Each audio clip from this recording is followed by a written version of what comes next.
मौत को हम जीवन का अंत मान लेते हैं। यह सच भी है, जो मर गया समझिए उसके लिए ये दुनिया खत्म हो गई। लेकिन यह कंपनी खुलेआम लोगों को जीवन में वापस लाने का दावा कर रही है। यह 100% रियल है। केवल इतना ही नहीं, 500 से ज़्यादा लोगों के पूरे शरीर और 200 से ज़्यादा लोगों के दिमाग को रेफ्रिजरेट किया गया है, जिसे यह कंपनी फिर से पुनर्जीवित करेगी। इतना ही नहीं, इस लैब के नाइट्रोजन भरे लिक्विड चैम्बर में रेफ्रिजरेट करने के लिए 5000 से ज़्यादा लोगों ने अपना रजिस्ट्रेशन कराया है और कंपनी का नाम क्रायोनिक्स इंस्टीट्यूट है। मतलब आप इसकी लोकप्रियता का अंदाजा इस तरह लगा सकते हैं कि सैम ऑल्टमैन और जेफ बेजोस जैसे मल्टी बिलियनियर इस कंपनी में इतना विश्वास करते हैं कि वह लाखों डॉलर का निवेश इस कंपनी में कर चुके हैं, क्योंकि यह कंपनी जो दावा कर रही है उसके पीछे का पूरा लॉजिक साइंस पर डिपेंडेंट है। लेकिन सबसे पहले हमें यह समझना होगा कि इस लॉजिक के पीछे का साइंस वर्क कैसे करता है। मतलब क्या सच में लोगों को दोबारा जिंदा किया जा सकता है? जो बिलियनियर मिलियनियर इसमें खुद को रजिस्टर करा रहे हैं, क्या वो जिंदा निकल पाएंगे? मिशिगन यूनिवर्सिटी के प्रोफेसर रॉबर्ट एंटिगल, जिन्होंने 1962 में प्रोस्पेक्ट ऑफ इमॉर्टलिटी के नाम से एक बुक लिखा, जिसमें क्रायो प्रिजर्वेशन को नेक्स्ट लेवल तक ले जाते हुए पूरे ह्यूमन बॉडी को फ्रीज करके दोबारा से जिंदा करने की बात करी गई थी, एंड जिसे साइंस की लैंग्वेज में क्रायोनिक्स का नाम दिया गया। इस कंपनी में एक 76 साल के retired hospital executive Steve label ने भी अपना रजिस्टर कराया है और यहाँ तक उन्होंने इस कंपनी के ट्रस्ट में करीब 83 लाख रुपए डाले हैं। और उन्होंने एक इंटरव्यू में यह तक कहा था कि मैं होप करता हूँ कि फ्यूचर में आज से करीब ऑलमोस्ट 200 साल बाद ट्रस्ट में इनफ मनी होगा।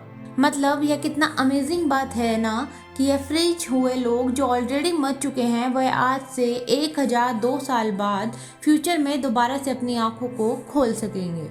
अब यह सुनने में थोड़ा साइंस फिक्शन टाइप लग रहा होगा, राइट? बट शॉकिंगली क्रायोनिक्स के पीछे भी साइंस छिपी है।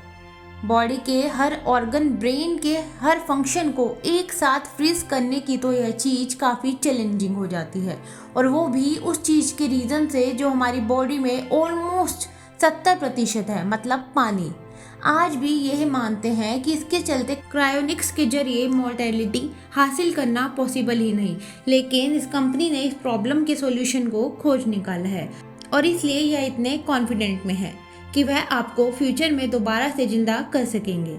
तो अब अगर इनके पीछे की साइंस की बात करें तो क्रायोनिक्स करने वाली इन कंपनी का क्लेम है कि इनके पास बॉडी को फ्रीज करने के दौरान क्रिस्टलाइजेशन होने से रोकने के लिए एक सॉल्यूशन है, जिसके द्वारा यह ह्यूमन बॉडी को कई सालों तक प्रिजर्व कर सकते हैं। क्रायोनिक्स अपने सभी पेशेंट के लिए एक ट्रस्ट फंड भी बनाती है, जिसमें उन पेशेंट को मिनिमम अपनी रिवाइविंग के लिए कंपनी द्वारा तय की गई एक फिक्स रकम को रखना ही होता है।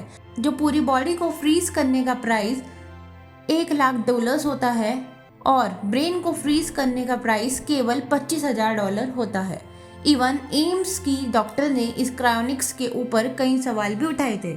वैसे तो यह कोई नहीं जानता कि ये साइंस फ्यूचर में कितना सक्सेस होगा, क्योंकि अभी तक किसी भी बॉडी को जिंदा नहीं किया जा चुका है। पर चलिए एक बार ये मान भी लेते हैं कि इन लोगों को दोबारा से जिंदा कर लिया जाता है, तो यह फ्यूचर को बेहतर बनाने के बजाय ह्यूमैनिटी को एक बड़े डिस्ट्रक्शन की तरफ ले जाएगा, क्योंकि इन दोबारा जिंदा हुए लोगों की लीगल राइट्स एंड वेल्थ को वापस इनमें कैसे डिस्ट्रीब्यूट किया जाएगा। जिस इंसान को लीगली तौर पर डेड घोषित कर दिया गया है, उस इंसान की लीगल राइट्स एंड पहचान क्या उसे वापस मिल सकेगा? और इससे भी बड़ी प्रॉब्लम है ओवर पॉपुलेशन।